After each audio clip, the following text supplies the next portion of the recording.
Hey, weirdos, I'm Ash. And I'm Elena. And this is Morbid.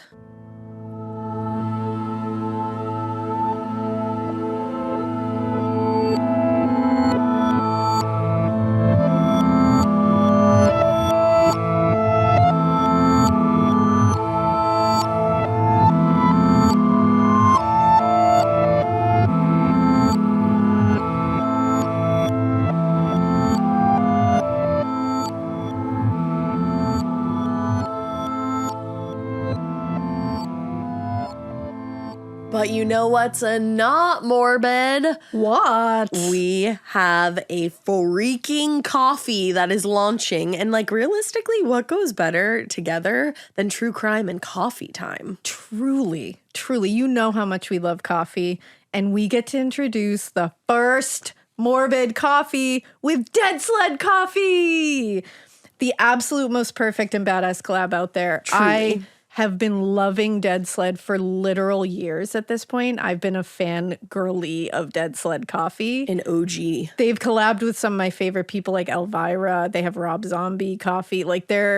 I'm losing my mind at this collaboration. Well, guys, now they have us because in honor of National Coffee Day, we are launching not just one, but two morbid brews just for you weirdos. Woo! One is just for me, and the other is just for Elena. Elena's is really exciting. It's got luxurious black packaging, and it's called Elena's Death Brew. Hell yeah. It is a blend so strong, it will actually wake the dead.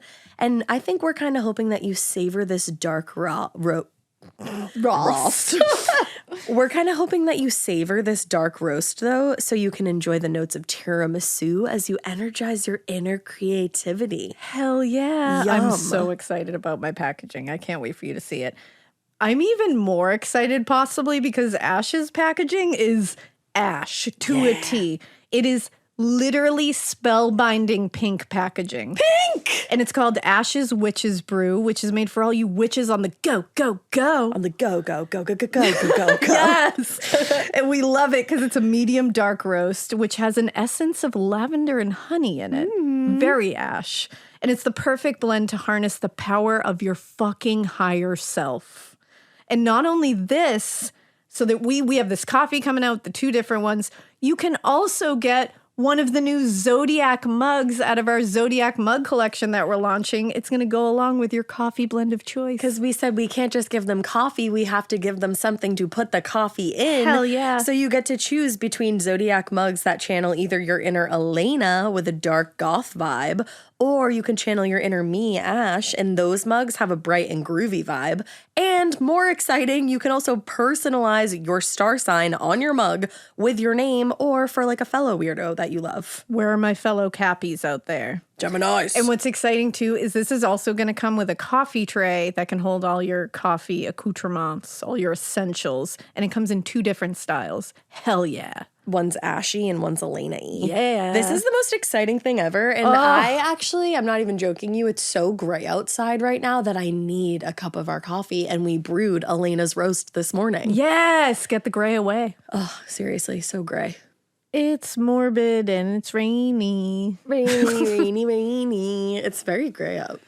It is very gray out. It's very gray in, too. It's gray in, it's gray out. I feel gray. It's gray all around. Gray all day. Gray all day. Gray all freaking day. But you know what? We're bringing it. Oh, yeah. We may be feeling gray right now, but we're bringing it. Bringing it right to ya. We're bringing it. We're bringing you some gray, old-timey shenanigans. You know what's funny? Whenever you tell an old-timey story, in my head, I see it in black and white. So it is gray. I love that. Yeah. So it is. It's Gray. like grayscale. Yeah. You know what this is? Brought to you by gray. We said that word so many times. I think it just lost all meaning. It did. But yeah, today's going to be an old-timey one. It's an interesting one because it's just got so many old-timey elements to it. It's got heirs and estates and land owning, and I just slammed my head into my microphone. Land owning, so old-timey. Wait, I think the writer's strike just ended. Oh, shit. That's what somebody just texted us. So someone just texted Somebody us. told us. It's true. They had come to a tentative agreement. So it's still tentative. So, well, everybody's got to sign off on it. But okay. But hey-oh, sounds good. Okay, let's go, brothers. Yeah. Sorry, I knew you were looking forward to brothers. that. So I was. like, Thank you. Yeah. That is exciting. Let's hope that it all continues going in the right direction. There you go. You know, because then it's the actors next. They got to get on board. Oh gosh. But that's so layered. exciting. I know. We love to hear it. And this case is called the Stanfield Hall murders. Ooh. And it's very, it's in England. It's very, like I want you to look up Stanfield Hall. Okay. And if you look up Stanfield Hall murders, you will get a picture of the place that this happened as it looks today. Okay. It is the most gorgeous estate I have ever seen. So that's why people were fighting over it. And I'm pretty sure it sold like recently for like 5.25 million, or it was on sale for 5.25 million. Is it this? Yes, it's gorgeous. I love a building covered in greenery and moss and ivy. Give me an ivy covered stone building with a moat around it and sign me the fuck up. I love that you said there has to be a moat around it. There has to be a moat around it. This Wow. place has a moat. Look at that fucking the foyer. It's gorgeous. Oh my God. So this happened. So on November 28th, 1848, a guy named Isaac Jermy and his son found themselves under attack at their Wymondham estate, Stanfield Hall in England. I think it was Norwich where it was. What led to their murders was a long feud that, like I said, involved estates, rightful heirs, and angry land tenants. Oh, the worst of the A worst. lot of messiness involved here. So, and the guy that did it, that was convicted of doing it, and at the end we'll obviously tell you who, he had a lot of stuff go on in his life that you're like, there's a lot of coincidences around you. That when you look back on it, you're like, huh. Oh, coincidences? Air bunnies, quote unquote. Yikes. So let's get into it. Well, first let's talk about the Jermy family, because these are the victims. These are the ones that own the estate at the time. Okay. So born Isaac Preston on September 23rd, 1789, Isaac Jermy had resided at the family's estate, which is Stanfield Hall, for pretty much all of his life. Wow. There were some years in between where he spent some time training at Westminster School to become a lawyer. But other than that, it was Stanfield Hall or bust. He was living there. I feel that. But after he graduated from Westminster and he got admitted to the bar, bully for him. That's pretty great. He practiced law in Norwich. And after this, he ended up taking a seat on the Norfolk Circuit Court and then became appointed as recorder of Norwich in 1838, which was a pretty good position, and he held it until his death. He's a big deal. Yeah. Now, when his father, Reverend George Preston, died in 1837, Isaac inherited the family estate, which included Stanfield Hall. Because he's the eldest boy. I'm the eldest boy. And it was then that he took the name. And this is where it gets a little like, you're like, what the fuck's happening right now? Because old-timey shit gets weird. It does. When he inherited this estate in Stanfield Hall, he took the name of his ancestor, William Jermy, which was necessary for him to take ownership of the family estate. You gotta change your whole last name if you get like land transferred to you. So instead of being a Preston, he now had to be a Jermy. Because the Jeremys owned the estate. Yeah. So it's like it was like necessary by law. Weird. And so he also had to take on the Jermy coat of arms for it to become legally his. I kind of like the tradition of it all. It's kind of fun. Yeah, I mean, it Kind would of complicated and fun. I love it. It would suck if you're like, what, like 30 and then all of a sudden your name's William and it used to be Isaac. Like that might be a bit concerning, but... Well, he could keep Isaac, but he had to be Isaac Jermy now. Okay. So now, maybe I wasn't clear about that, but Isaac Preston became Isaac Jermy. So it's like you're marrying the house. I was just going to say, so it's like, you're taking someone else's name. You're taking the house's surname. Yeah, okay. I like that, Stanfield Hall should. It deserves that. You know, I would marry that place. Why not? So he became Jermy. He has the Jermy coat of arms. And at the time of his death, he lived in the house with his son, Isaac Jermy Jr. Oh, my God. I know. He also lived with Isaac Jermy Jr.'s wife, who was pregnant at the time of the murders, and several domestic workers who lived on the estate. So this guy lives with his son and his daughter-in-law. Exactly. Okay. And like a bunch of people who worked in the house. Sure.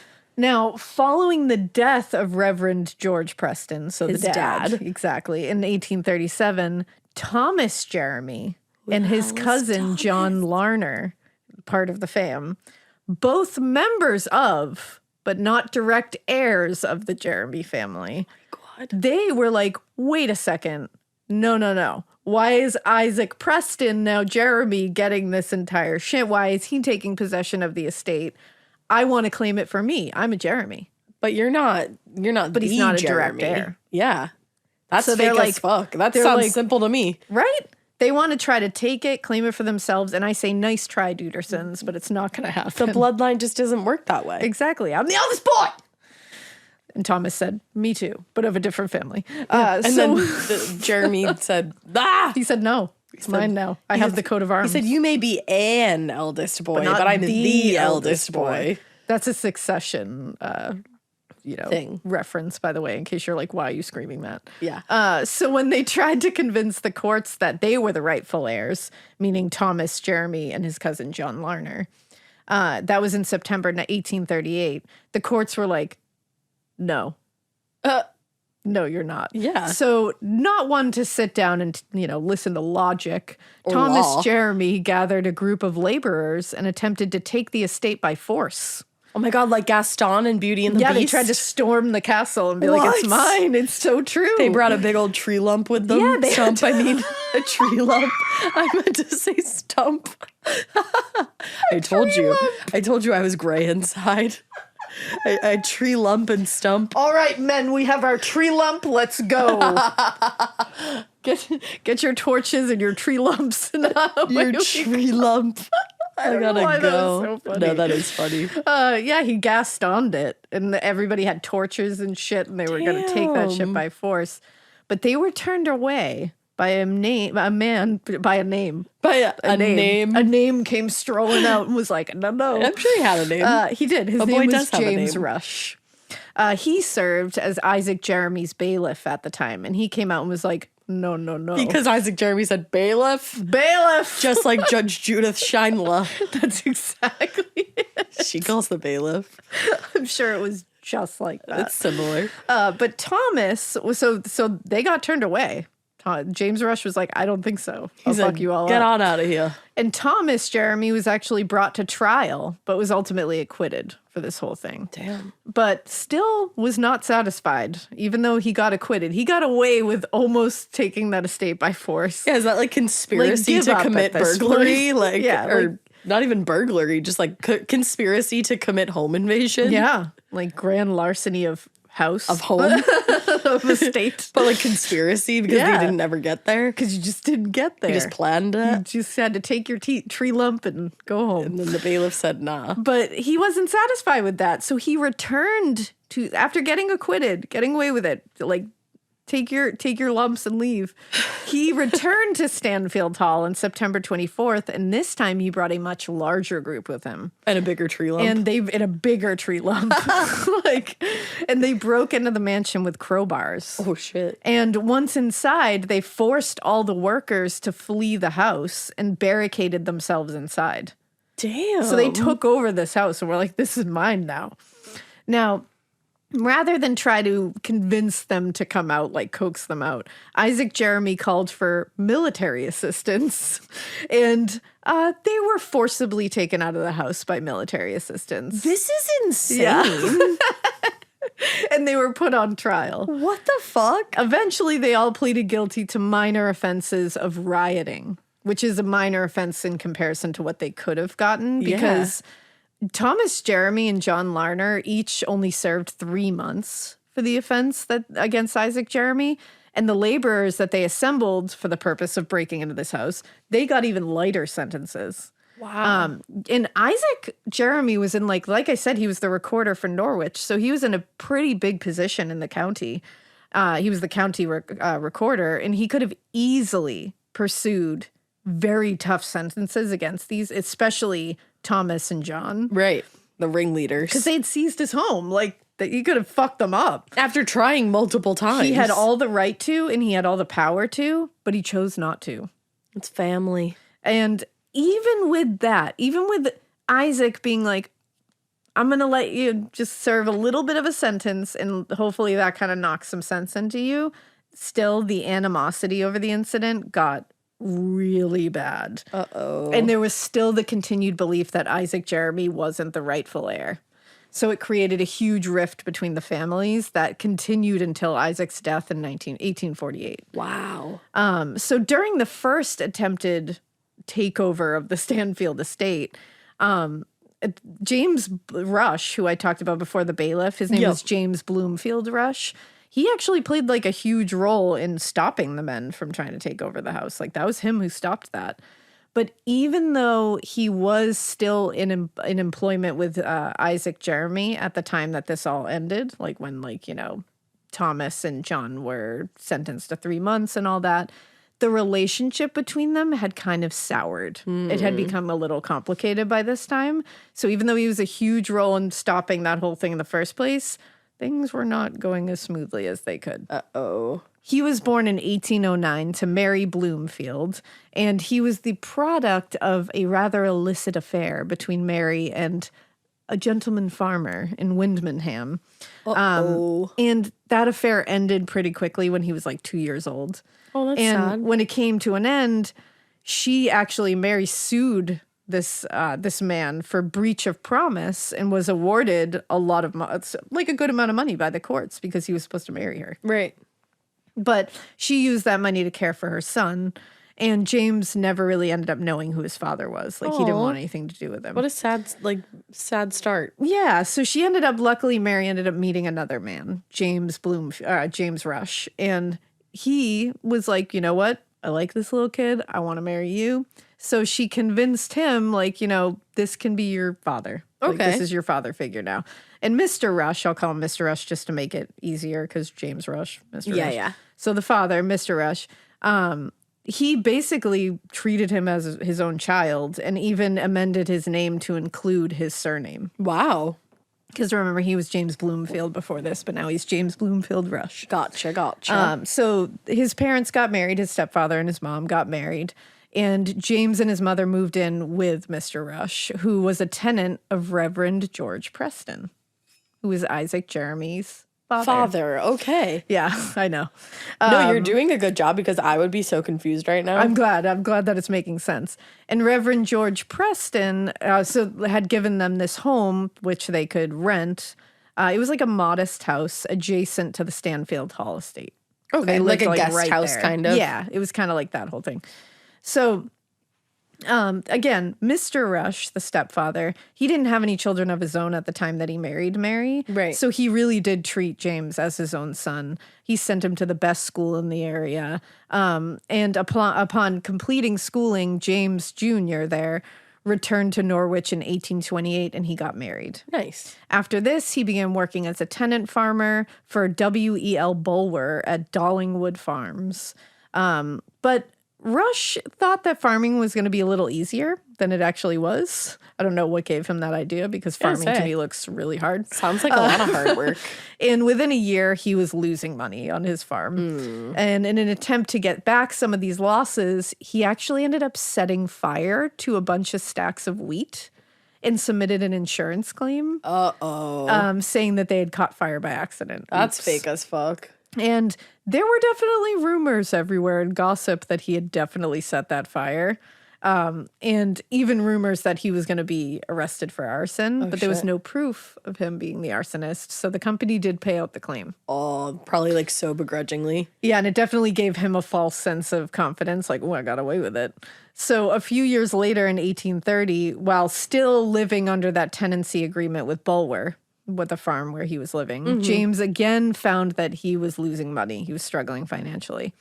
But this time, he started blaming outside sources, not like his inability to farm. Now he was blaming the competition, other farmers, for his inability to make a profit. It was all their fault. That's not lame. that he couldn't do it.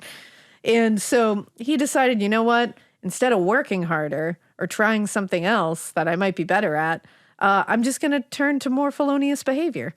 So he assembled a mob of laborers, which seems like something that a lot of people enjoyed doing back then, I guess. Yeah. You get mad and you just assemble laborers. Call up some laborers. And he led them to a farm in nearby Fulsham, where once they got there, they destroyed a ton of pieces of huge farm equipment, and then they all ran in opposite directions. So they fucked up all the farm equipment and then left, basically trying to make it so this farm wouldn't be able to function. Yeah. So he was trying to fuck up the competition instead of just doing better himself. That's not a good way to win. He did end up, Rush was arrested a short time later, and he was tried especially for leading the mob, but no verdict was ever returned, and he was released into his own recognizance to keep the peace. What? So it's just like, yeah, you can just leave. They were like, don't do that Yeah, again. there's nowhere to fuck around. So it's like, cool, this guy just keeps getting away with this shit. Damn. Now, his tenancy agreement with Bulwer came to an end in 1835, probably to everyone's, like, phew.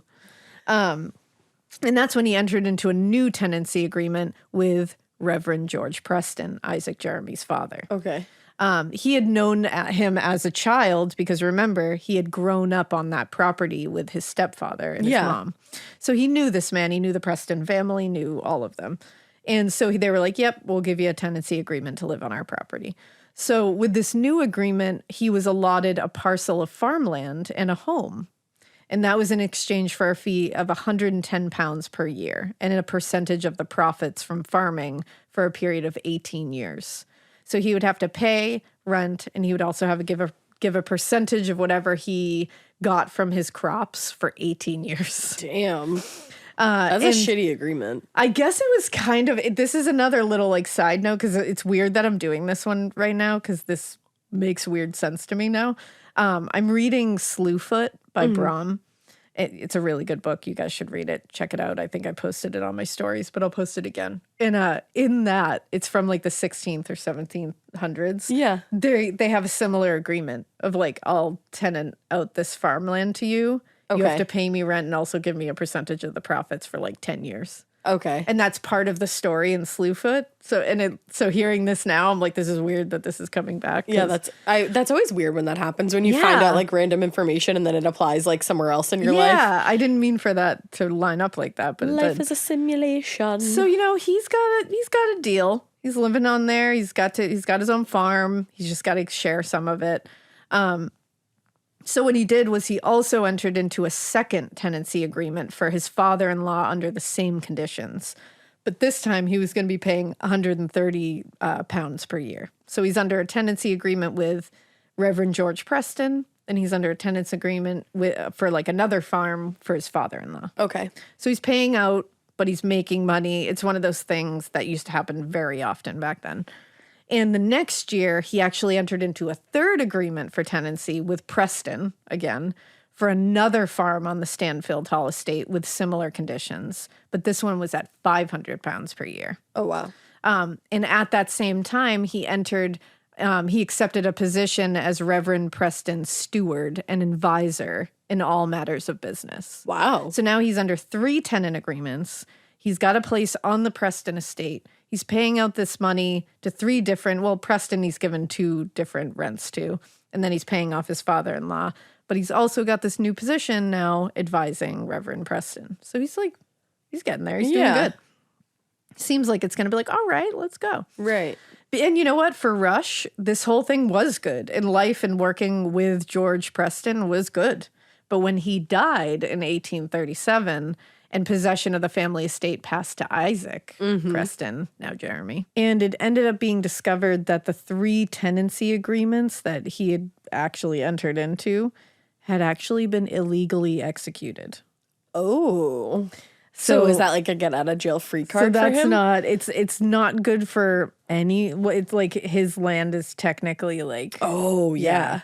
So although Isaac did keep Rush on as his steward, once his father had died, he rescinded the illegal tenancy agreements and issued new leases for the 3 properties. Okay. But he issued these leases at slightly higher rates from the other agreement. It's a different time, my dude. Inflation. That was an illegal one. So it sounds like Reverend George Preston was like kind of doing him a little bit of a solid Yeah. And Isaac was like, I'm going to run things a little different here. Yeah. Which at least he was like, I'll give you new ones. Like, But I'm like not gonna for the kick you right out. price. Now, despite the increased fees being more or less comparable to the rates of the day, the increase was the first issue in their relationship. The first issue in a series of events that would eventually lead to Isaac Jermy being murdered. Oh. So several years later, in late 1843, Isaac got his eye on a potash farm. I think it's how you say it, potash. Okay. That abutted the land on the place where Stanfield Hall was sitting. Okay. And he directed Rush, his steward, to go assess the land's value and to make an offer of purchase to the seller. So he was Okay. like, go get that land for me. And what Jermy didn't know was that Rush also had an interest in the land and hoped to get it for himself. Uh-oh. So Rush valued the property at £3,500. And at Isaac Jeremy's behest, he made a bid on the man's behalf for $3,500. But immediately after that, Rush went back and submitted his own bid on the property for $3,750, outbidding Isaac Jermy and taking the property for And was he himself. just gonna wave from his to his employer from That's the the land thing. It's he like just that's bought? stole out from under him. Yeah, like what the fuck? What's your plan there, dude? And Isaac Jermy was pissed. He was not pleased by this because he was like, "You're duplicitous. What the fuck?" Yeah. But even then, he agreed to lend the man the money to purchase the land. He was like, well, you outbid me. But I have to give you the money? Yeah, That doesn't even make any sense. exactly. Because he's like under his tenancy. And so he was like, all right, sure. And he wrote up a new agreement for the amount of £5,000. And under the terms of the new agreement, the sale was charged to the Jermy estate and mortgaged to Rush at 4% interest per year. Oof. Which was roughly, I think, around like £200. And this was with the understanding that the mortgage would be paid off as of November 30th, 1848. So I think by now you can see it's getting messy. Yeah. This is messy business. We're intertwining a lot of things. There's a lot of faith being placed on people's, honesty and In which they have none honor, of which it doesn't look like there's a ton going around. And also, and here's where the side note comes in about James Rush. He ended up owning this land along with his stepfather, Mr. Rush. Okay. And on October 24th, 1844, the two of them, Mr. Rush and his son, James Blomfield Rush, they went out hunting together alone. And when they returned alone, Rush Sr. was in the kitchen of this property admiring Rush Jr.'s new shotgun when it accidentally went off. They were alone. Oh. Rush Sr. was killed by this When they were alone. when they were alone. And he was just admiring the shotgun. Yep. And it just boom. They had a wonderful hunting trip Just went before that off. together. Yep. Huh. Yeah. And one would look at this and maybe say, Sus. were you looking to get money Yeah. from his estate? Well, unfortunately for him, Rush Sr. had left his estate to his wife, Mary, Well, yeah. James's mother. Mom. Uh-oh. So he didn't get any financial payout for that death. Not that I'm saying that he wanted it, No. because we don't know. It's strange that they were alone and this happened, and the only person to be able to tell this story is James Rush, who was in need of financial A compensation little at the time. troublesome. But, whatever, he didn't get paid no matter what, so it didn't mean anything. So now in there'll be more of that, by the way. So now in 1844, this meant that Rush now owned 3 farms with tenancy agreements held by Isaac Jermy. And in the years that followed, Rush borrowed more money to renovate and expand his farming operation. So he was under a lot of debt. And by October 1847, he'd fallen very behind on his payments to Jermy and was eventually served eviction papers from the property on the Stanfield Hall estate. And at this point, he went to live. So that property on the Stanfield Hall estate, he got evicted from. Okay. And he ended up moving to live on the potash farm. Okay. Or potash. I don't know if it's potash or potash. Somebody's going to yell at me about I it. like potash. I like potash. It just feels right. Or potash. potash. No, I like potash. It's potash seems like you're spitting. You're like potash. Yeah. You know, like patoo. But either way, that farm. A few months later, when Rush still didn't pay Jeremy after he moved to that other farm, Isaac filed suit for breach of covenants, and the case went to trial in March 1848. So now he's suing him for not paying him. Good. The same year, James Rush's mother died, Mary. I knew that was coming. And it was said that James was incredibly attentive to her in her final days. Uh-huh. And servants in the home were quoted as saying that they witnessed him serving her soaked breads by hand right before she passed away. Soaked in what? So I don't know what happened there. She died, though. Parents die. It's one of those sad things. And, at that point. But, what's strange about this one is, like, his stepfather has died under a strange and tragic circumstance. Not long after. And he said, that money's mine, right? And they said, nope, it's your mom's. And he said, oh. Then his mom died under tragic circumstances with him being by her side in her last moments. And then he says, that money's mine, right? And they say, no. She left it to her grandchildren. Oh, shit. I wonder why she didn't leave it to him. That's a little sus. That's the other piece of this puzzle is, like, what was your problem? problem? How come no one left you money? Like, how come? Yeah. And so, being not a man to sit down and let things just play out the way that they're supposed to, he forged her signature and did an amendment on the documents to make him in control of her money. And if that doesn't tell you a little bit about what possibly happened, I don't know what does. Oh, no. Seems a little suspicious. Just a little. A little suspicious, I don't know. I wasn't there. Maybe this is all... Maybe he's just being followed by very ghastly coincidences, but I don't know. Take what you will from it. He ended up getting control of the money. And meanwhile, as that's happening, the eviction and the lawsuit with Isaac Jermy is only worsening their relationship. It had already been crumbling and it's getting worse at this point. Right. In a few weeks after the trial, James Rush actually published and distributed a pamphlet that claimed to present a fair and accurate representation of the trial. Okay. Yeah, it's very Hamilton. How could that be fair and accurate when one of the parties involved is writing it? Thank you. And in it, Rush claimed that he only took on the tenant farming leases with the Jermy family just to improve his financial situation for his family. Okay. And he said, quote, and this is no reason why I should be ruined in character by this villain, as well as my property being swallowed up by him.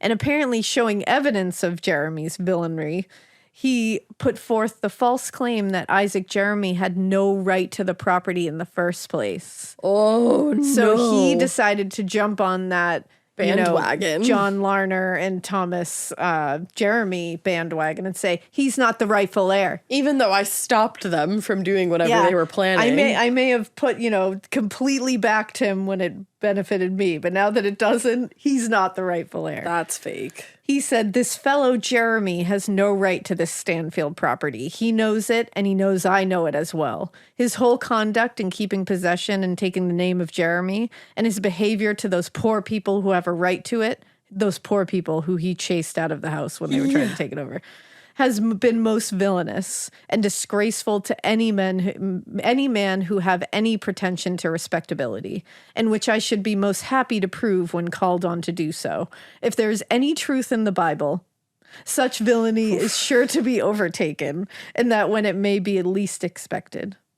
So he's saying, if there's any truth to the Bible, then that place is going to be taken back by the rightful owners. And it's like, I don't know, that sounds aggressive. Why are you bringing the Bible into that? That's a big leap. I don't know about that. You sure about that? Are you sure about that? So he had a full plan that he is setting into motion that he's like, okay, you want to fuck with me because I didn't pay you what you are rightfully owed? Like that's what I love. He's like, oh, What? You want to be paid? Right. What you are rightfully owed, sir? How dare you? No. You're going to bring me to court to get money that I owe you? Huh? No, I'm going to fuck with you. And he's like, I'm going to destroy your reputation. And it became even clearer when they found a letter he had sent to his own son in April, just after the pamphlet had been published. And in that letter, he said, I have at last got Jermy in a fix, and the rouge and villain knows it well. How he will act now will soon be seen. At all events, he now knows if he ruins me, I can him, or you would not have seen him as you have. But I do not want anyone know this except for your wife and her aunt. So he's basically being like, I've put it out there. He knows now. You fuck with me, I fuck with you harder. Yeah. And he's saying, like, basically he knows I can ruin him no matter what, even if he's correct in what he's asserting. Okay. And he's like, and I don't want anyone to know that I'm pulling this shit. Okay. Which is like, you're just outing yourself all over the place. That's the thing. I'm like, you don't want anyone to know this, but sounds like we all know. A big old case of the dumb. But over the summer and into the fall of 1848, Rush got to scheming. And all he wanted to do was get out of those leases with Jermy, because he was like, get me out of here. And he's enlisted the help of none other than Thomas Jermy and John Larner. I knew we weren't done with them yet. And in a letter from October 3rd, 1848, Rush laid out his plan to them, vaguely hinting at the idea of retaking Stanfield Hall. Dun, dun, dun. And he figured what we can do is that Thomas Jermy and John Larner will take possession of it. Their family.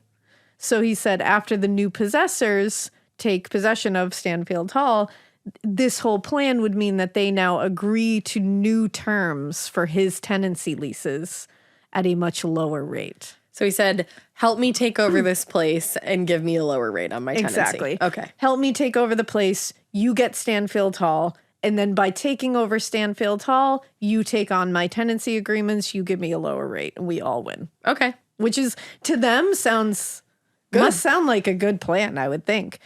But they weren't exactly confident in Rush's ability to prove that Thomas Jermy was the rightful heir to the family estate. Because they've just already tried that. Plain and simple. And they're like, we've been down this road. We Many went to times. court. And the court just said, nah. So the two of them said, no, thank you, which is shocking. They said, we've had enough.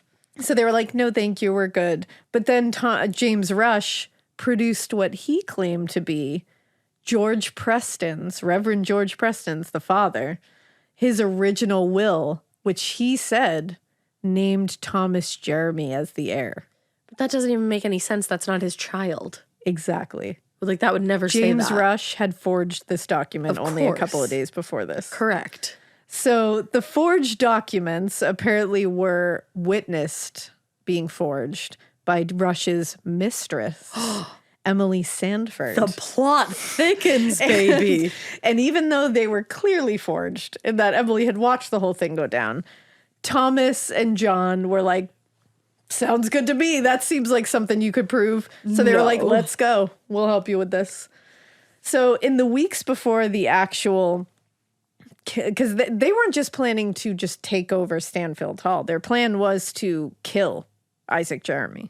They needed to get him out of the way. Forever. So in the weeks before this all happened, and I think what their plan was to like take over the hall, but Rush's plan, I believe, all along was to get him gone. Right. So in the weeks before this all happened, Rush started showing some unusual behavior.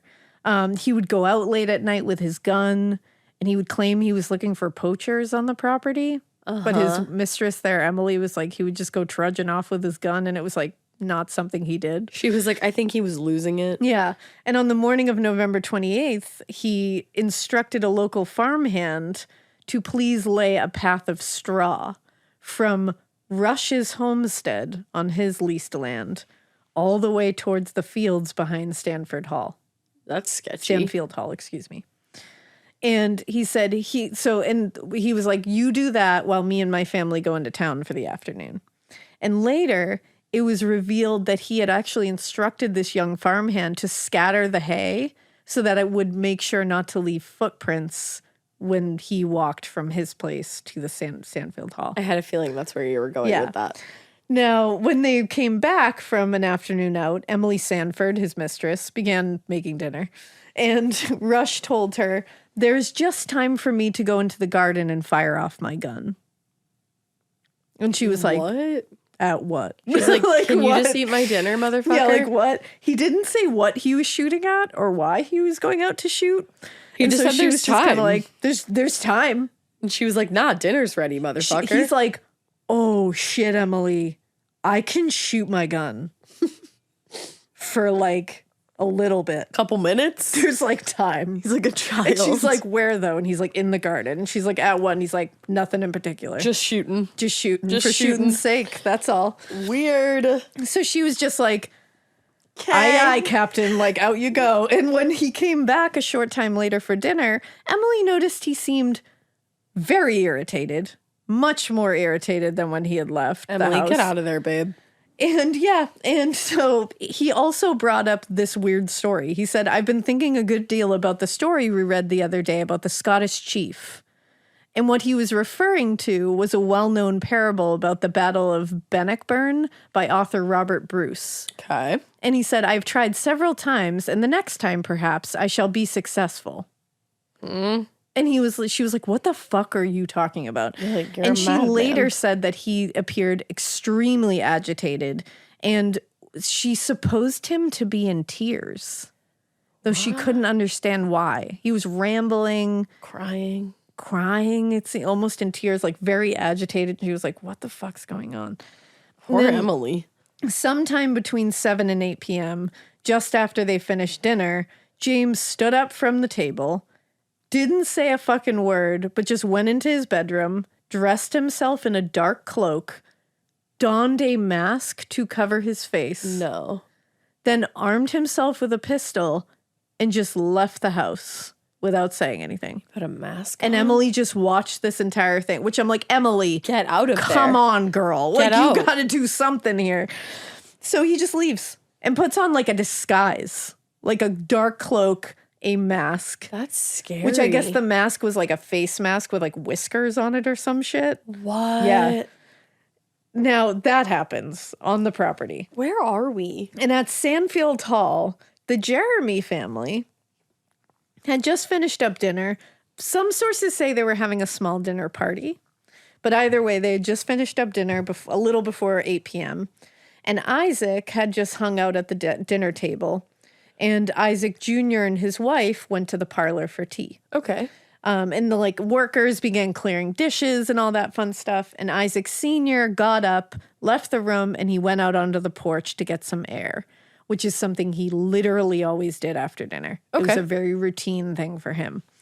This was almost like a ritual after dinner for him. Now, having been employed by the family for many, many years, You knew that. James Blomfield Rush would have definitely known that at this same time every night He'd be after out there. dinner, he would be out there on the porch a little before 8 p.m. taking in some air. I'm scared. So as soon as Isaac Sr. went out the door and onto the porch, Rush stepped out from the shadows, raised a pistol, and fired a single shot into his chest. Oh my God. Without saying a word.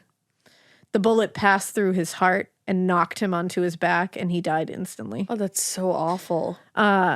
Then James Rush entered the house from the side door and passed the main staircase, and as he did, he dropped 2 pieces of paper from his cloak. So he was messy already. Okay. And he moved through the house and was spotted by the butler, who was frightened by the sight of a gun and ran back into the darkened hallway and hid himself out of view because he was scared. Imagine. Yeah. Now, as James Rush passed through one door into the main hall, Isaac Jr. came out of the parlor, and they just looked at each other in silence, and then Rush raised the gun and shot him in the chest. Oh. He dropped to the floor, and he also died instantly. Oh my God. Now, obviously, people are hearing the sounds of gunshots happening. So Isaac Jr.'s wife ran into the hall from the parlor. By the way, she's pregnant. I thought you had said that. And just missed Rush as he entered into the dining room as she ran God. from there. She found her husband's body and she screamed. So her scream drew one of the maids, Eliza Chesney, it's seen both ways in different sources. She ran into the hall, and the two of them are standing in the hallway freaking out. And Rush comes out of the dining room, sees the two women, raises the pistol, and shoots twice. He hit Mrs. Jermy in the arm. She's the pregnant wife. Oh, my God. And hit Eliza Chesney in the leg. Both of them fell to the floor, and they both tried to pretend they were dead. Oh. Now, he figured he had killed the whole family. Right. So he left the house through the same side door that he went into, fled into the fields, and made his way back to his homestead.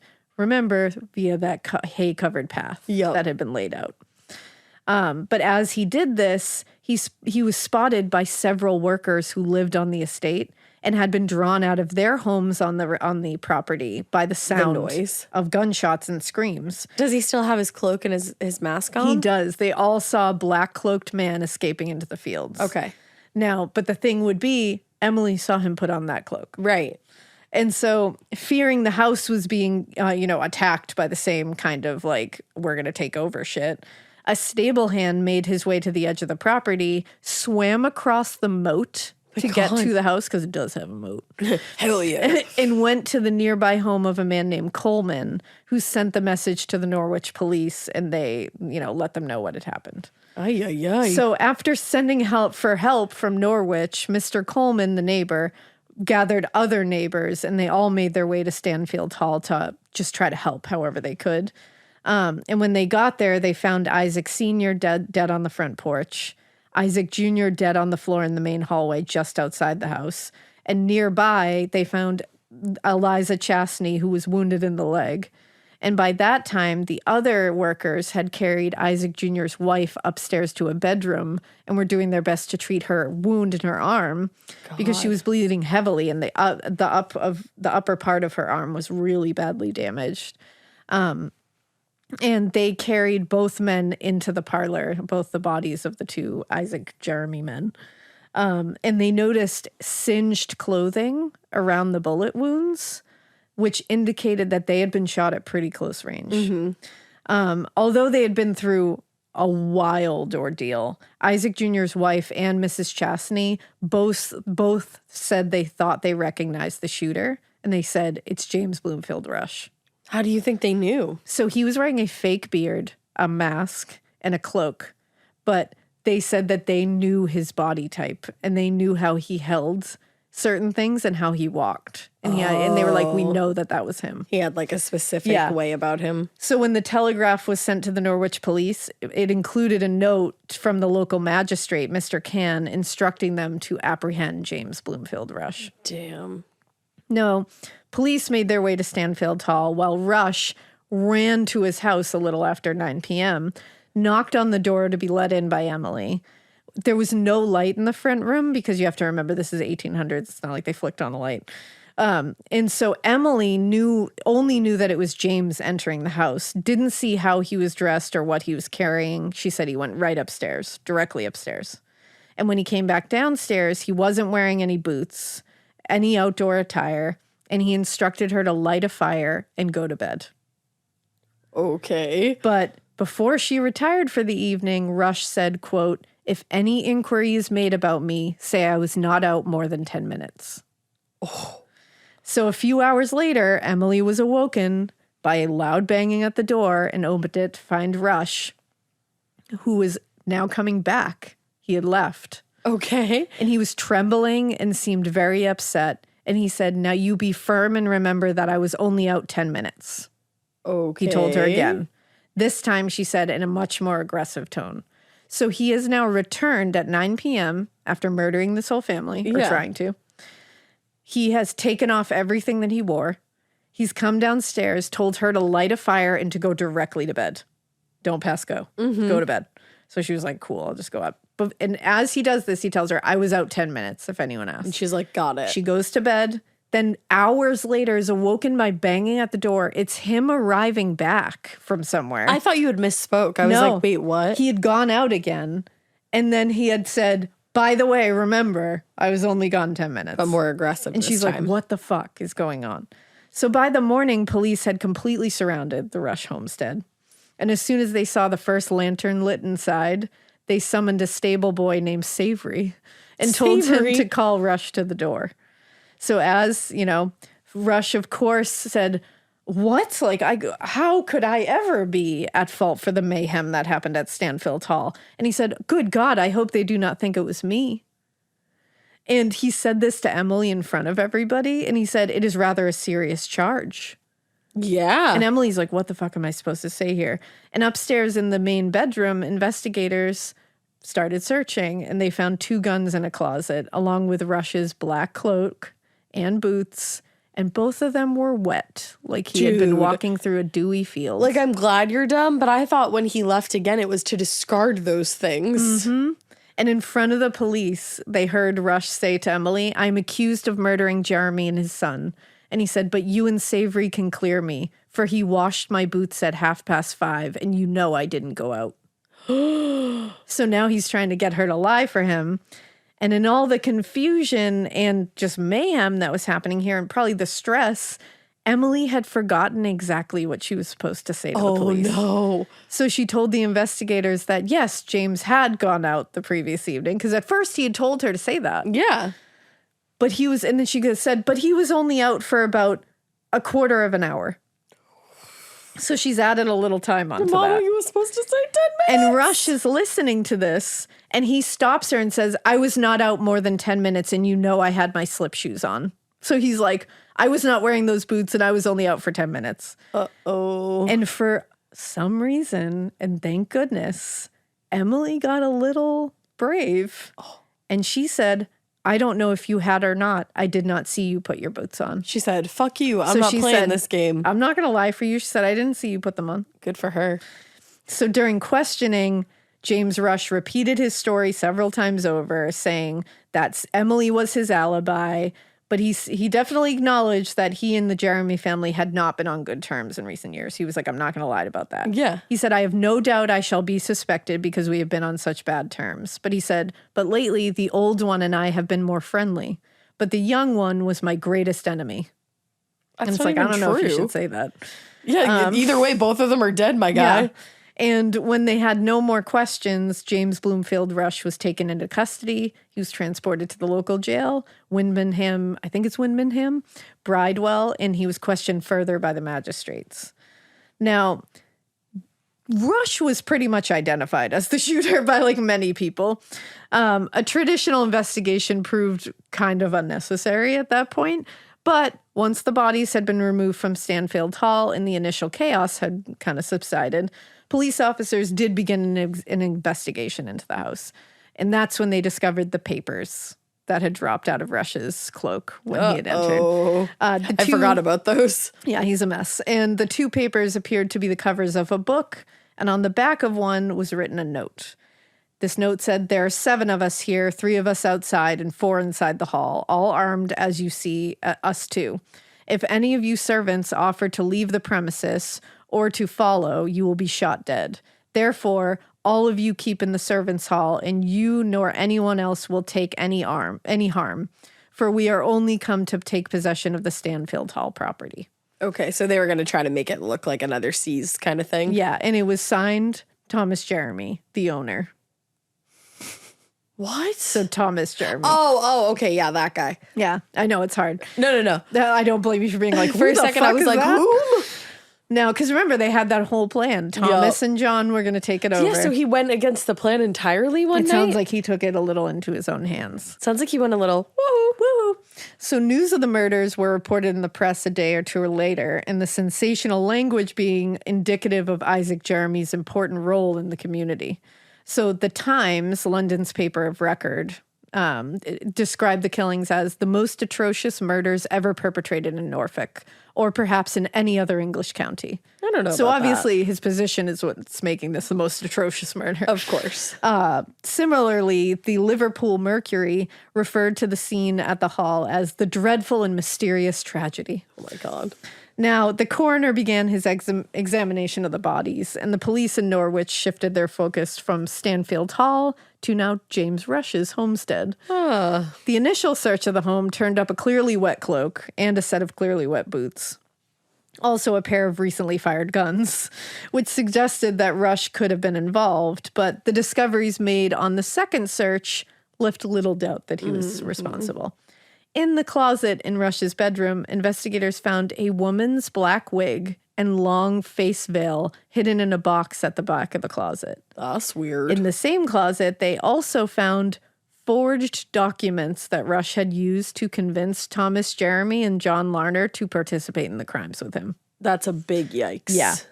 Another search of the home, the investigators found additional disguises, including a black wig of a particular make with mustachios and whiskers coming round and under the chin. Mustachios, you say? Mustachios. So he had all these fucking disguises hidden in his closet like a weirdo. Yeah, that's creepy. Maybe he's just a Halloween enthusiast. I don't think so. Now, on November 30th, a jury was brought together for the coroner's inquest, and they viewed the bodies and heard the results of the coroner's examination. And they also heard from a number of the staff who was at Stanfield Hall on the night of the murders. The butler who hid, when he first saw them, James Watson, told the jury, "At the time I saw the man passing the corner, it occurred to me that it was Mr. Rush. Mm-hmm. I knew Mr. Rush perfectly well. The man I saw was like Mr. Rush in size, height, and in his walk." And Watson also told the jury that Rush was in the habit of entering the house through the servant's door at the side of the building, where the killer had also entered. Right. And he knew that he said the reason that this is so pertinent is he said that the door was never locked before 9 p.m. Oh, and he knew that. He said the cook, who was also at the estate that evening, also said a similar thing. He said, "The moment I saw the man, it struck me it was Mr. Rush, who had very frequently within the last 5 months been at the hall. The man was short and stout. He held his head a little on one side." Sorry, I just have to answer this. It's Easton. Hello. "The moment I saw the man, it struck me it was Mr. Rush, who had very frequently within the last 5 months been at the hall. The man was short and stout. He held his head a little on one side, just in the way Mr. Rush carries it." Mm-hmm. So he has a very particular way of walking and standing. "In my own mind, I think it is impossible I can be mistaken in my opinion. I had such an opportunity of seeing his person that I cannot be mistaken, although I cannot, from not having seen his face, positively swear it was him." Okay. So a third witness was a sheriff's officer named Mr. Bacon, who... Hell yeah. So gave evidence, and this is a quote, "gave evidence as to the certain expressions of Mr. Rush, indicating revengeful feeling towards Mr. Jermy." Now, the most important testimony came from Emily. Oh. So she quickly abandoned any kind of alibi that he tried to force on her. Under questioning from police, she refused to provide that alibi. And initially, she told investigators she had been, quote, "reading a book which interested her very much, and so she did not keep a very good, accurate account of the time." Okay. So she said she couldn't be sure how long he had been out of the house, but they pressed her, and she caved and told investigators Rush, quote, "was absent from the house all the evening of the murder. And when he came home, he appeared to be in a state of great agitation and rushed into the house saying he was very ill." Now, according to Emily, after he had gone into his bedroom, she peered through the keyhole and witnessed him removing the various pieces of disguise. Because remember, when he came home, she said she couldn't see him very well. Because there was no light. He just rushed upstairs. Right. But she looked through that keyhole and saw him taking off all the pieces of the disguise. And she explained that he had pretended to go out looking for poachers that evening, though she very much doubted that that was what he was doing when he left the house. Mm-hmm. So her statement was given to the police, and the magistrate asked whether Rush had any questions or anything to say in response. And he said, "No, she has said enough to hang me already." Oh. That was his response. Damn, she got So you. during the inquest, the coroner happily reported that both women were expected to survive. That's good. And despite the severity of the wounds to their arm and leg, he hoped that they would be able to avoid any amputation. Wow. A few days later, though, the situation definitely changed for Mrs. Jermy, who was shot in the left arm above the elbow. There was so much damage. It had shattered the bone in several places, and the surgeons had to amputate her arm near the shoulder. As she's pregnant. Holy shit. Now, after hearing all the evidence, the jury left the inquest for a little bit of time to discuss what they heard, and they returned with a verdict of willful murder against James Blomfield Rush, and a warrant was issued for his arrest, as well as the arrest of a key witness Emily Sandford. Why did she get arrested? They were already in custody, so the warrant went out just because she was there and she had initially lied. Now, on March 29th, 1849, the trial began at the Court of Assizes at Norwich Castle, which was presided over, in a castle, presided over by Magistrate Baron Rolfe. There was a ton of news coverage about this, a lot of public interest, so it was packed. In fact, admittance into the courtroom was by ticket only. Wow. And by 8 a.m., it was like packed full. Damn. Acting on behalf of the Crown were Sergeant Biles, Prendergast, and Evans. James Blomfield Rush was acting as his own attorney. Oh, no, honey. Now, in addition to testimony, the jury was going to see evidence that included, a ton of stuff. But some of them were the forged documents, the drawings of the property, floor plans, scale models of Stanfield Hall, and Rush's farmhouse. They'd all been created for the occasion. Mm-hmm. And before opening statements were given, the charges were read for the court. And this is when Rush was asked to step forward and repeat his plea. And he replied, not guilty. He was described as resolute and set, but his hands trembled excessively, not only at first, but during the day.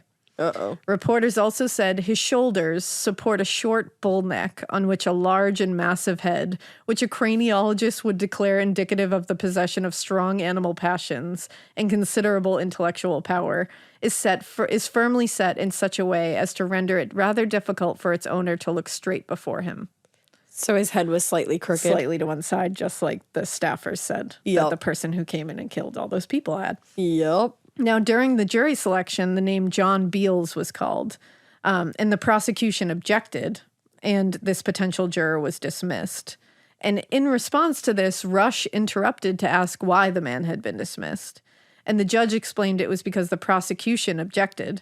And Rush said, I wish to make one observation to the jury. I shall not challenge any of them, but I hope if any of them have any unfair influence in this case, they will retire of themselves. So what he had wanted was for his comments to the jury to emphasize his cooperation and how he wanted this whole thing to be fair. Yeah. Because he's so innocent. He just wants all this to go the right way. But he didn't understand how the process worked, which just made him seem dumb. Yeah, because that's like the whole point. That's what they're doing right now, dude. Exactly. And it's like, so now you're going to defend yourself? So now you've already stepped into this looking very unprepared with this whole thing? Yeah. So that's not good. And this was demonstrated again just a few minutes later because he asked the judge, my lord, may I make a few observations before the counsel makes his opening speech? And the Rolfe replied, this is not the right time to do that. You'll have an opportunity hereafter. Yeah. So he doesn't even know how this all works. It's like, and he's going to defend himself. Attorney. Yeah. So they did the jury selection, and Sergeant Biles took his place in front of the courtroom and began his opening remarks. So the prosecutor laid out all the evidence against James Rush and said, about the year 1844, the late Mr. Jermy advanced to Mr. Rush considerable sums of money upon the potash farm or potash farm, who knows, the balance of which was coming due just days before the murders occurred. Okay. So he was going to have to pay this debt days before the murders happened. And lacking the money to pay what was owed to Jermy, Sergeant Biles explained that Rush had intended to kill the Jermy family to avoid any of the negative consequences of his debt. That makes sense. Now, as evidence of motive and intent, Sergeant Biles read aloud from the letters exchanged between Rush and his son, sent just after the civil trial between Jermy and Rush for unpaid fees, and also showed the forged documents intended to mislead the jury as to who was the rightful heir of the Jermy estate and the ownership, and like who should take ownership of Stanfield Hall. Mm-hmm.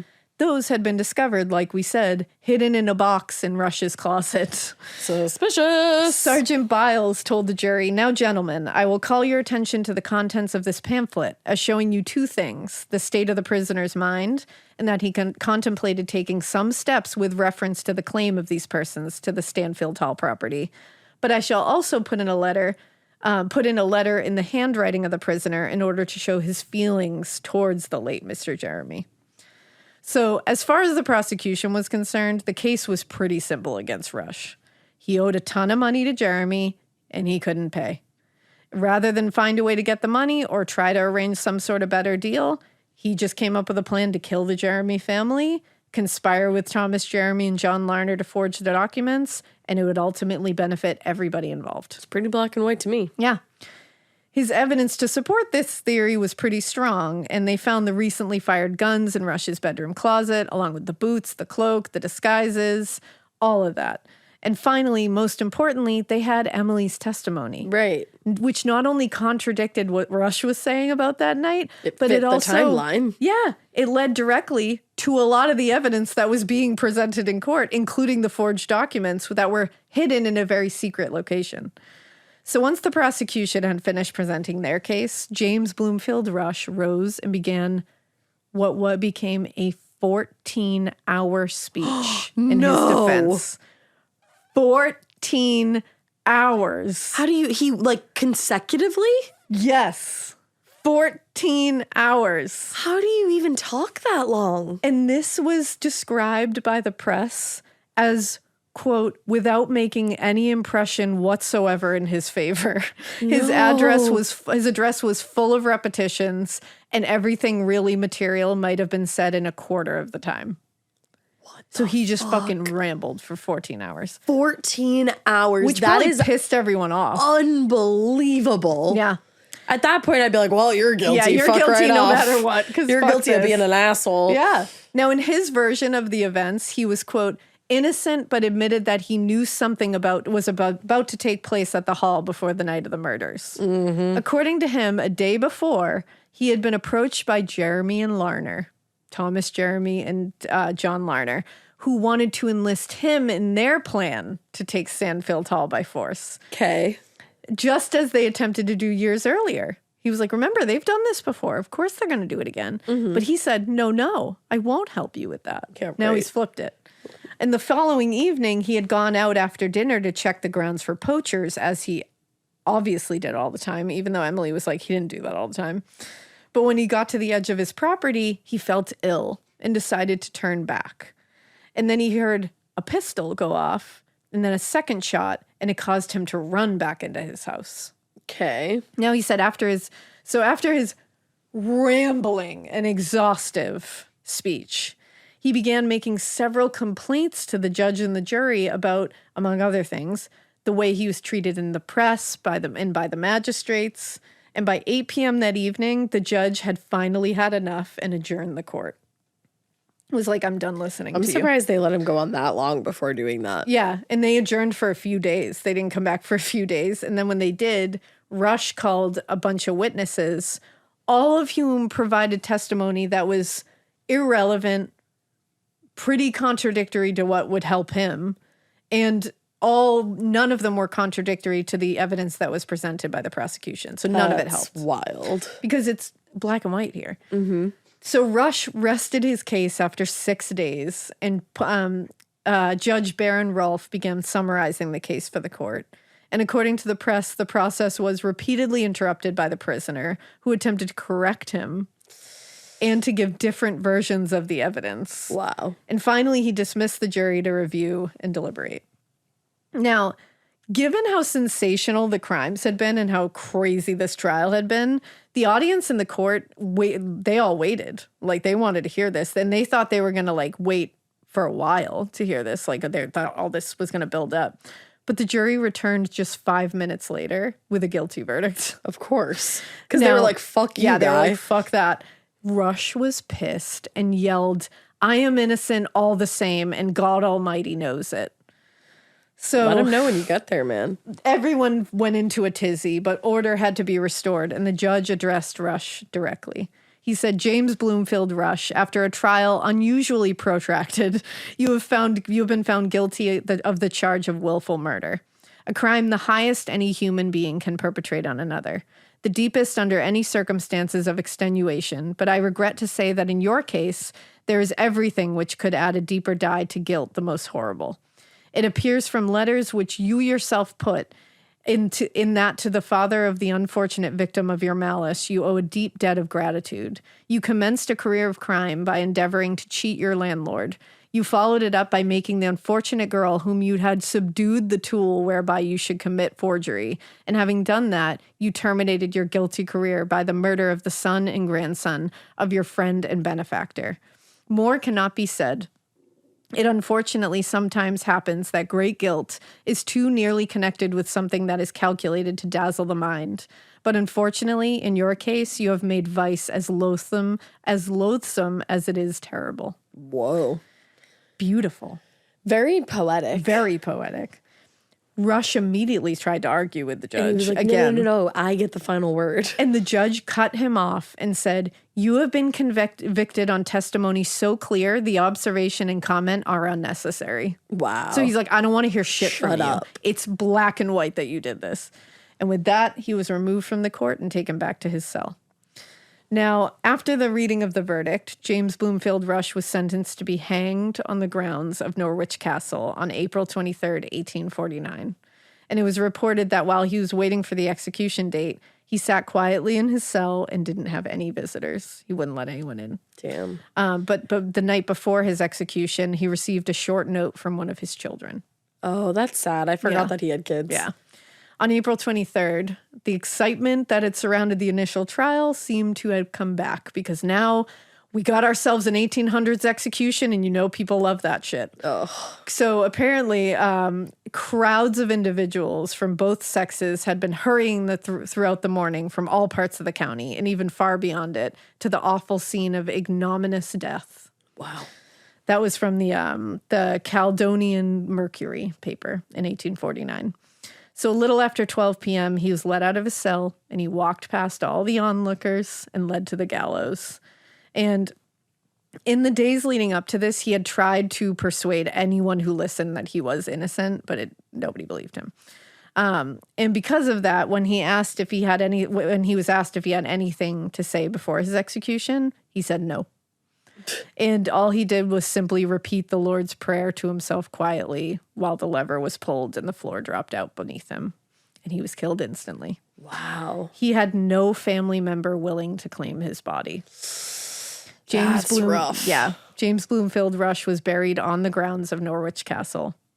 And after his death, the press reported, "Thus was closed the life of him whose murderous deeds and other wicked acts have excited universal abhorrence, and of whom it may be said England never furnished his parallel." Ooh. That's haunting. So just like as a closing thing here, a death mask of James Blomfield Rush is on display at the Wellcome Collection in London. I saw that. Yeah. Staffordshire Potteries produced collectible figures of Rush and Sanford, Emily, his mistress. I don't know about that. Plus the locations of the farm, their homestead, and Stanfield Hall and Norwich Castle. So you could get collectible figures of these things. Interesting. Rush himself was made into a wax figure and was at Madame Tussauds. Wow. Because remember, there was a time when Madame Tussauds had a Chamber of Horrors section. We had a couple of other people that have been in that section. Yeah. I think From long ago, like 1800s. that's creepy. Yeah, they had a Chamber of Horrors section that would have like murderers in it and like crime scenes and shit. Ooh. He was on display in that from 1849 until 1971. Wow. Yeah. That's wild. There was several, like, I think there was a novel made about this case. There was, it was the inspiration for a film from 1948 called Blanche Fury, which starred Valerie Hobson and Stuart Granger. Listen to that. And last but not least, Charles Dickens was very intrigued by these murders. Random. He was there for the execution. He was present for it. I feel like he's been present at other executions. Charles Dickens loved an execution. Yeah, I think he was at a couple. You're right. Yeah. He later went to Stanfield Hall because you can still go. It's still a house. I mean, I think it's like a private residence now. Yeah, so don't go there. Don't go there. Yeah, don't do that. But you could before, like, actually go and see it. Right. And he called it, which this is such a fucking, this is a poet, like, author what way did of he saying say? it. He called it, quote, "a grand place for a scoundrel's exit." Oh, that's nice. You got it. That's a nice. grand place for a scoundrel's exit. That's deep. What a thought. And that is the story of the murders at Stanfield Hall. Wow, what a wild ride. It was. Because I really thought like Thomas and John. Yeah. I thought they were going to be like the key assholes main in the baddies stories. here? Yeah, the main baddies. No. The big bads, if you will. And then they flip James on his ear because he's the one who stops them the first time. Yeah. And you don't think he's coming back. no, And I then he had no comes idea. back. And then all of a sudden you're like, guess what? You're like, well, shit, James. That was crazy. He Right? really fucked me up. I'm gonna go have a glass of coffee after That's that. me. A glass me. of coffee, I just said. Just go get a glass of coffee. A nice mug of dead sled, baby. Dead sled. Well, we hope you keep listening. And we hope you Keep it weird. But that's where you don't go buy our coffee because it's so yummy. It's gonna be so fun It's gonna be coffee and delicious. Yum.